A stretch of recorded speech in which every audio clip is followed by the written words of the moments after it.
আজকে নতুন বাংলাদেশ, আমাদের আবু সাইদ ভাইয়ের কথা আমরা ভুলিনি, আমরা মুগ্ধ ভাইয়ের কথা ভুলিনি। প্রথমত আরেকটা হাসিনা তৈরি করতে চাই না, আরেকটা স্বৈরাচার দেশে প্রতিষ্ঠা হবে না।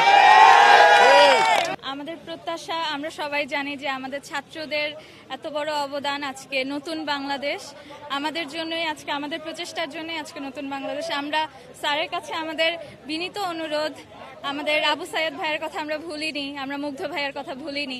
স্যার যাতে এই জিনিসগুলো মাথায় রেখে আগে যে সমস্ত স্বৈরাচারী কার্যকর হয়েছে তা যেন এখন আর না হয়। আমরা যেন আমাদের প্রত্যাশা আমরা যেন স্যারের থেকে পাই যে আমাদের এখন পর্যন্ত যত হত্যাকাণ্ড এখন পর্যন্ত যা যা হয়েছে তার যেন বিচার আমরা পাই, সঠিক বিচার আমরা চাই। প্রথমত আরেকটা হাসিনা তৈরি করতে চাই না, আরেকটা স্বৈরাচার দেশে প্রতিষ্ঠা হবে না।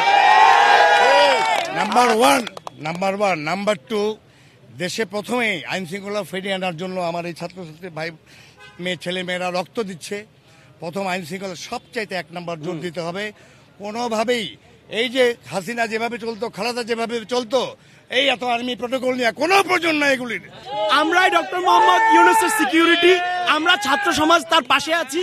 বাংলাদেশকে রোহিঙ্গা সমস্যার যে জন্ম দিয়েছিল শেখ হাসিনা, নোবেল পুরস্কার পাওয়ার জন্য যে নাটক তিনি শুরু করেছিলেন, দীর্ঘদিন এই সমস্যা তিনি আমাদের মধ্যে জিয়ে রেখেছিলেন, সেই সমস্যার অতি দ্রুত সমাধান আমরা প্রত্যাশা করি। ডক্টর ইউনূসকে দীর্ঘমেয়াদী আমরা ক্ষমতা দেখতে চাই। আমরা চাই না উনি দ্রুত নির্বাচন দিয়ে আরেকটা স্বৈরাচারের হাতে আমাদেরকে তুলে দেন।